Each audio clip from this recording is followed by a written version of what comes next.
Hello everyone, this is Anupma Gautam and I am going to start a chapter first from class 10th which is real number. So पहले chapter शुरू करने से पहले हम उसका introduction पढ़ लेते हैं कि रियल नंबर्स होते क्या हैं. तो रियल नंबर्स को पढ़ने से पहले हमें रियल नंबर्स के बारे में पता होना चाहिए. रियल नंबर्स होते क्या हैं. तो रियल नंबर्स के बारे में हम 3 पॉइंट पढ़ेंगे. फर्स्ट पॉइंट कि रियल नंबर्स कौन से नंबर होते हैं. Real number are those number which are the union of rational number and irrational number. मतलब इरेशनल और रेशनल नंबर को जब हम एक साथ मिला लेते हैं तो हमारे क्या बन जाते हैं, real numbers. Second point is real number can be positive and can be negative. मतलब हमारे जो रियल नंबर्स हैं वो नेगेटिव भी हो सकते हैं और पॉजिटिव भी हो सकते हैं. Third, real number can be represent on the number line. मतलब जो हमारे जितने भी रियल नंबर्स हैं हम उनको नंबर लाइन पे रिप्रेजेंट कर सकते हैं. अब हमने पढ़ा कि जो रियल नंबर्स होते हैं वो यूनियन होते हैं रेशनल एंड इरेशनल नंबर के. तो हम पहले रेशनल और इरेशनल नंबर्स के बारे में पढ़ लेते हैं. फर्स्ट है हमारा रेशनल नंबर.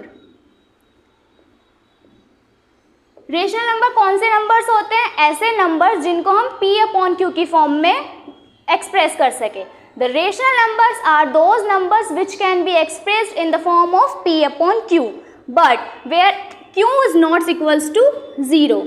रेशनल नंबर कौन से नंबर होते हैं जिनको हम P/Q की फॉर्म में डिफाइन कर सकते हैं, एक्सप्रेस कर सकते हैं, लेकिन यहाँ पे Q जो है वो हमारा 0 नहीं होना चाहिए. क्यों 0 नहीं होना चाहिए? अगर हमारी कोई फ्रैक्शन है उसमें हमारा डिनोमिनेटर 0 हो जाएगा तो वैल्यू इनफाइनाइट हो जाएगी. तो हमें वैल्यू ही इनफाइनाइट नहीं होगी तो हम नंबर लाइन पे कैसे बना सकते हैं. और हमने पढ़ा था कि जो रियल नंबर्स होते हैं वो हम नंबर लाइन पे बना सकते हैं. तो ऐसे रेशनल नंबर वो नंबर होते हैं जिनको हम P/Q की फॉर्म में एक्सप्रेस कर सके, लेकिन जो Q है वो 0 नहीं होना चाहिए. अब हम सेकंड पढ़ते हैं इरेशनल नंबर्स.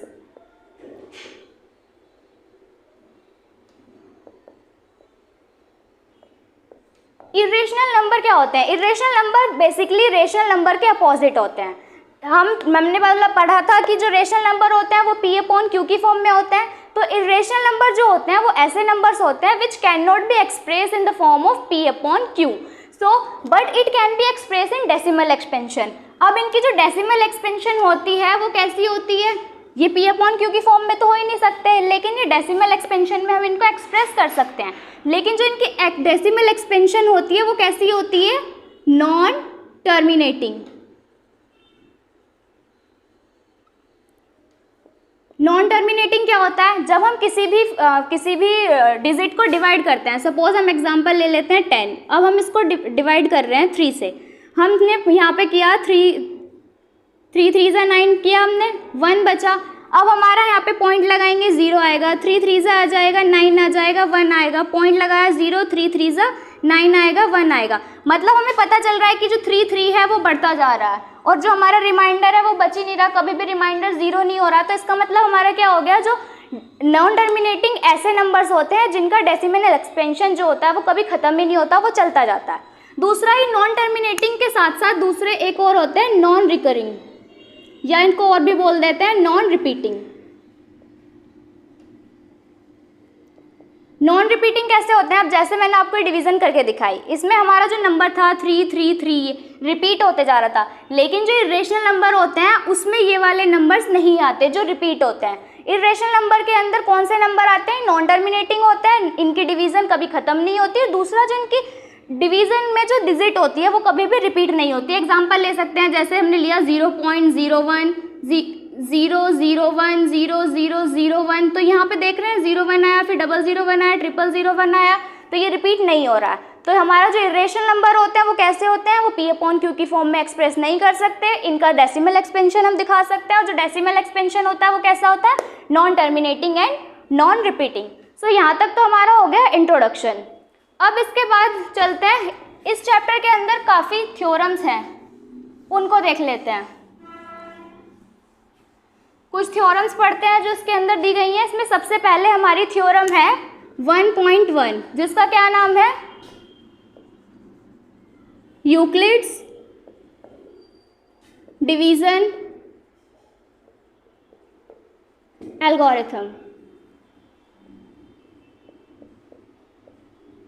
काफ़ी जगह इसको यूक्लिड्स डिवीजन लेमा में भी बताया गया है, तो हम इसको पढ़ लेते हैं. इस थ्योरम के अकॉर्डिंग हमें क्या दिया गया है A equals to B Q plus R. अब ये सोच रहे होंगे क्या अजीब सी इक्वेशन आ गई है, तो ये कोई अजीब सी इक्वेशन नहीं है। हमने पहले रिमाइंडर थ्योरम पढ़ी थी, हमारे 7th 8th क्लास में रिमाइंडर थ्योरम होती है। रिमाइंडर थ्योरम के अंदर क्या होता था, dividend equals to divisor into quotient plus remainder. So ये बेसिकली यही थ्योरम है जिसको अब चेंज करके यहाँ पे क्या बता दिया गया है, यूक्लिड्स डिवीजन एल्गोरिथम। यहाँ पे जो हमारा a है वो क्या हो जाएगा, डिविडेंड, b हमारा क्या है, डिवाइजर, q हमारा क्या है, क्वोशिएंट, एंड r हमारा क्या है, रिमाइंडर। इसके साथ साथ एक r के लिए भी इसमें प्रॉपर्टी बताई है कि जो हमारा r होता है, r क्या है, रिमाइंडर, जो r होता है वो हमेशा या तो 0 से छोटा, सॉरी जो r है वो या तो 0 के इक्वल होगा या उससे बड़ा होगा। हम कोई भी डिवीजन करते हैं या तो हमारा रिमाइंडर 0 आ जाता है या फिर 1 2 होल नंबर में आता है, कभी भी माइनस में नहीं जाता ना।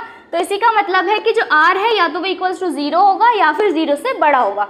दूसरा जो r है वो छोटा होगा किससे, डिवाइजर से। जो r होगा वो हमेशा छोटा होगा किससे, डिवाइजर से। अब डिवाइडेंट क्या होता है, डिवाइडेंट वो हमारी वो डिजिट होती है जिसको हम डिवाइड कर रहे होते हैं। डिवाइजर क्या होता है, जिससे हम डिवाइड कर रहे होते हैं, क्वेश्चन जो हमें आंसर मिलता है, और रिमाइंडर लास्ट में जो हमारा रिमाइंडर बच जाता है। सो ये हमारी थ्योरम थी 1.1। ये ऐसे थ्योरम रटने के लिए तो इम्पोर्टेंट नहीं है, लेकिन इसका यूज़ हम काफ़ी सारे क्वेश्चंस में करेंगे। इसके बाद हमारी सेकंड थ्योरम आती है,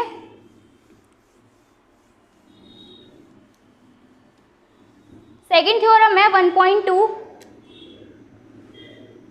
इसके अंदर ये थ्योरम है फंडामेंटल डिवीजन एल्गोरिथम। इसके अंदर बताया गया हमारे दो तरह के नंबर होते हैं, composite number and prime number. Composite number कौन से होते हैं, जिनके 2 से ज़्यादा फैक्टर होते हैं वो होते हैं कंपोजिट नंबर। और प्राइम नंबर कौन से नंबर होते हैं, जिनके 2 से ज़्यादा फैक्टर नहीं होते और 2 ही फैक्टर होते हैं। वो भी कौन कौन से, एक तो वो नंबर खुद होता है और एक 1 होता है।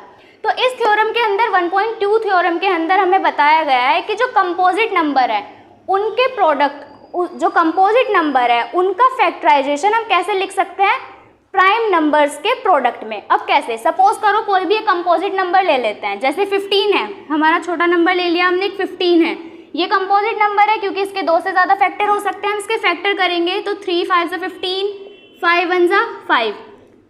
तो अब ये कंपोजिट नंबर था 15, लेकिन जब हमने इसके फैक्टराइजेशन कर दी तो ये क्या आ गया, 3 × 5। तो जो हमें फैक्टर मिले ये कौन से नंबर आ गए, प्राइम नंबर। तो इस थ्योरम के अंदर यही बोला था कि एक कंपोजिट नंबर के फैक्टराइजेशन को हम प्राइम नंबर के प्रोडक्ट्स में रिप्रेजेंट कर सकते हैं। सो हमारी थ्योरम यहाँ पे ख़त्म होती है। आज के लिए इतना ही, बाकी कल पढ़ेंगे।